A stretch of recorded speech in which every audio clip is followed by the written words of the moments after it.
ओम नमः शिवाय। जय भोले बाबा की। दोस्तों, क्या आप भी 16 सोमवार के व्रत को करने के बारे में सोच रहे हैं या फिर करना चाहते हैं, लेकिन आपको नहीं पता कि आप 16 सोमवार का व्रत किस प्रकार से कर सकते हैं? तो दोस्तों, घबराने की ज़रूरत नहीं है, क्योंकि आज मैं आपके लिए इस वीडियो को लेकर आई हूँ, जिसमें मैं आपको 16 सोमवार के व्रत के बारे में पूरी जानकारी देने वाली हूँ। आज मैं आपको बताऊंगी कि 16 सोमवार व्रत क्या है और इसे करने की विधि क्या होती है। इतना ही नहीं, आज की इस वीडियो में मैं आपको 16 सोमवार व्रत में पाठ किए जाने वाले 16 सोमवार व्रत कथा के बारे में भी बताने वाली हूँ।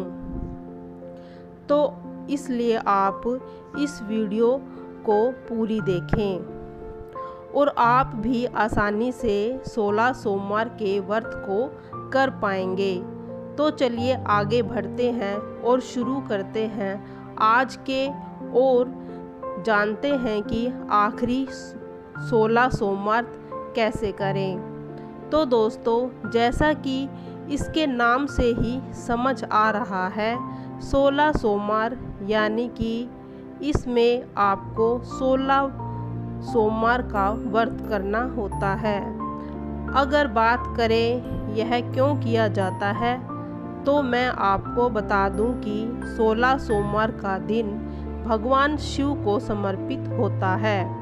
कहा जाता है कि अगर कोई व्यक्ति लगातार इस 16 सोमवार व्रत को करता है तो उसके वैवाहिक जीवन की सारी परेशानियां दूर हो जाती हैं और साथ ही उसे भी माता पार्वती और शिव का आशीर्वाद प्राप्त होता है। अगर आप भी पार्वती जी और शिव जी का आशीर्वाद प्राप्त करना चाहते हैं तो आप भी वैवाहिक जीवन इच्छा हो तो आप आगे बढ़ते हैं और 16 सोमवार की कथा और पूजन विधि के बारे में जानकारी देते हैं, ताकि आप भी इस व्रत को करें और किसी प्रकार की आपको समस्या ना हो, और उसी के साथ ही शिव जी और पार्वती जी का भी आशीर्वाद आपको प्राप्त हो। वैसे तो 16 सोमवार के व्रत को पार्वती जी ने ही शुरू किया था। हम आपको बता दें कि सती माता ने दूसरे जन्म में पार्वती का अवतार लेकर इस व्रत को किया था, जिसके कारण उन्होंने शिव जी को प्राप्त किया था। हर कोई इस व्रत को करता है, उसकी समस्त मनोकामनाएं पूर्ण होती हैं। तो चलो कथा शुरू करते हैं। एक समय शिव जी पार्वती जी के साथ भ्रमण करते हुए मृत्युलोक में अमरावती नगरी में गए। वहां के राजा ने सुंदर शिव मंदिर बनवाया था। शंकर जी वहीं ठहरे। एक दिन पार्वती जी शिव जी से बोली, हे नाथ, आज चौसर खेलें। खेल आरंभ हुआ। उस समय पुजारी पूजन करने आए। पार्वती जी ने पूछा, पुजारी जी बताइए जीत किसकी होगी? वह बोले, शंकर जी की। अंत में जीत पार्वती जी की हुई। पार्वती ने मिथ्या भाषण के कारण शिव जी को कोढ़ी होने का श्राप दे दिया। कुछ काल बाद अप्सराएं वहां पूजन करने के लिए आई। पुजारी से कोढ़ी होने का कारण पूछा। पुजारी ने सब बात बताई। अप्सराएं बोली, पुजारी तुम 16 सोमवार का व्रत करो, शिव जी तुम्हारा कष्ट दूर करेंगे। पुजारी के व्रत की विधि पूछी। एक अप्सरा बोली, सोमवार को संध्या उपासन के पश्चात आधा सेर गेहूं के आटे की 3 भागों में बांट लें। गुड़, घी, दीप, नैवेद्य, बेलपत्र आदि पूरी सामग्री लेकर प्रदोष काल में विधि पूर्वक पूजन करें। बाद में एक अंग अर्पण करें। 2 शेष अंग प्रसादी समझकर वितरित कर प्रसाद में लें। इस विधि से 16 सोमवार व्रत 17वें सोमवार को 5 सेर गेहूं के आटे की बाटी का चूरमा बनाकर भोग लगाकर बांट दें। फिर सहकुटुंब प्रसाद को ग्रहण करें। ऐसा करने से शिवजी तुम्हारे कष्ट दूर करेंगे। यह कहकर वह अप्सरा स्वर्ग में चली गई। पुजारी यथाविधि व्रत कर रोग मुक्त हुए और पूजन करने लगे। कुछ दिन बाद शंकर पार्वती जी आए। पुजारी को देख पार्वती जी ने रोग मुक्ति का कारण पूछा। पार्वती जी के कथा के अनुसार व्रत किया तो अप्रसन्न कार्तिकेय जी माता के आज्ञाकारी हुए और इस व्रत को करने से कार्तिकेय जी का बिछड़ा हुआ मित्र भी मिल गया।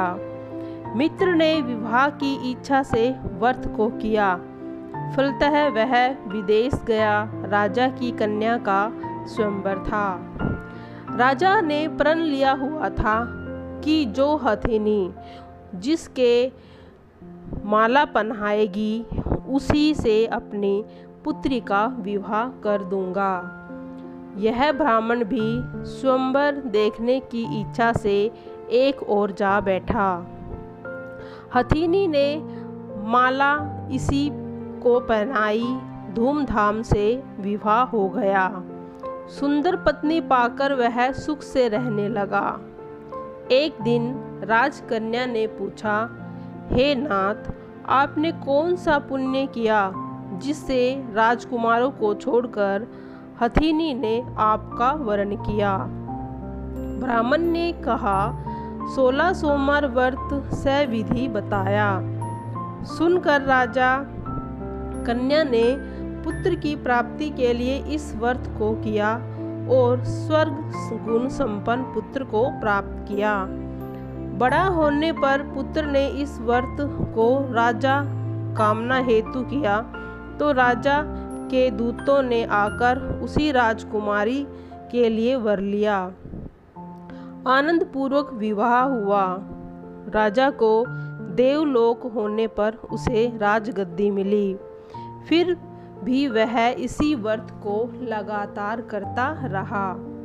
एक दिन उसने अपनी पत्नी से पूजन सामग्री शिवालय में ले जाने के लिए कहा, परंतु उसने दासियों द्वारा भिजवा दी। जब राजा ने कार्य समाप्त किया तब आकाशवाणी हुई कि तू इस पत्नी को निकाल दे, नहीं तो तेरा सत्यानाश हो जाएगा। प्रभु की आज्ञा मानकर उसने रानी को निकाल दिया। रानी नगर में एक बुढ़िया के पास गई। दीन देखकर बुढ़िया ने उसे सिर पर सूत की पोटली रख बाजार भेजा। रास्ते में आंधी से पोटली उड़ गई। बुढ़िया ने उसे फटकार कर वहाँ से भगा दिया। वहाँ से तेली के यहाँ पहुँची तो सब माट चटक गए। उसने भी उसको वहाँ से निकाल दिया। पानी पीने नदी पर गई तो नदी का पानी सूख गया। सरोवर पर गई तो स्पर्श करते ही जल में कीड़े पड़ गए। आराम करने के लिए जिस पेड़ के नीचे जाती वह सूख जाता था। सरोवर की यह दशा देखकर ग्वाल उसे गोसाई के पास ले गए। उसे देखकर गोसाई जी समझ गए यह अबला आपत्ति की मारी हुई है। वे बोले, बेटी तुम चिंता छोड़कर मेरे यहाँ रहो। रानी उनके आश्रम में रहने लगी, परंतु जिस वस्तु में उसका हाथ लगे उसी में कीड़े पड़ जाते थे और वह दुखी होकर गोसाई जी के पास गई। तो गोसाई जी बोले, बेटी किस अपराध से तेरी यह दशा हुई है? वह रानी बोली, मैंने पति की आज्ञा का पालन नहीं किया था और शिवजी की पूजन का अवहेलना की थी। गोसाई बोले, चिंता मत करो बेटी, तुम 16 सोमवार का व्रत करो। रानी ने सविधि व्रत पूर्ण किया। व्रत के प्रभाव से राजा को रानी की याद आई और दूतों को उसकी खोज करने भेजा। आश्रम में रानी को देख दूतों ने जाकर राजा का पता किया। राजा ने जाकर गोसाई जी से कहा, महाराज, यह मेरी पत्नी है। शिवजी के रुष्ट हो जाने से मैंने इसका परित्याग कर दिया था। अब शिवजी की कृपा से मैं इसे लेने आया हूँ। कृपया इसे मेरे साथ जाने की आज्ञा दे दें। गोसाई जी ने आज्ञा दे दी।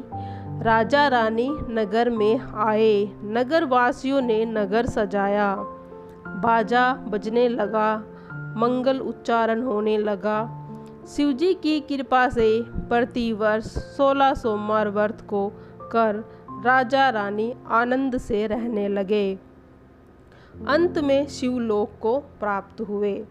धन्यवाद दोस्तों। यदि आपको मेरी वीडियो अच्छी लगी हो तो प्लीज़ लाइक, शेयर, सब्सक्राइब करना न भूलें।